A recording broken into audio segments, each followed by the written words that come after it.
It's time for us to just sit down and resolve our differences. We can't make extortion routine as part of our democracy. The bickering over the government shutdown shows no signs of letting up.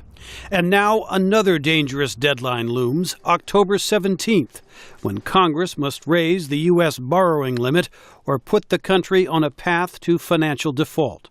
Concern about the global economic impact is spreading, including in London's financial centre. I think it's a massive fear that we go into recession again, especially as we're starting to sort of recover from the previous one. I think it's really two-party politics, and they're not thinking about the wider implication. Washington's dysfunction is undermining the U.S. abroad, says James Lindsay of the Council on Foreign Relations. I think it raises real questions in the mind of many foreign publics, many foreign leaders about whether the United States is a country that can be counted on.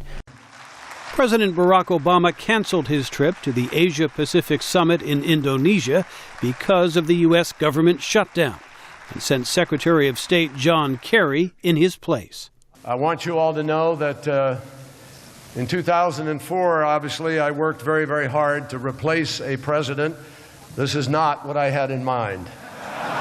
The president's decision to stay home disappointed Asian leaders, says James Lindsay. I think it sends troubling signals in the region because Asian leaders look up and wonder, is the United States going to be a stalwart ally?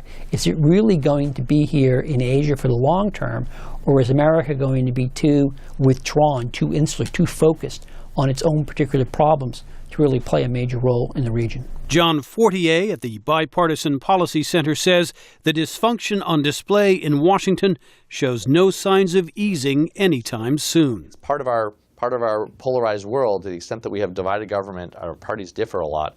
Some of this is likely to be the new normal. If that's true, the rest of the world will make adjustments, says James Lindsay. We really run the risk of lurching from one fiscal crisis to another fiscal crisis.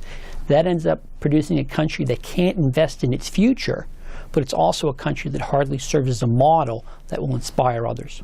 The political fight may be in Washington, but unless it's resolved soon, the impact could be felt worldwide. Jim Malone, VOA News, Washington.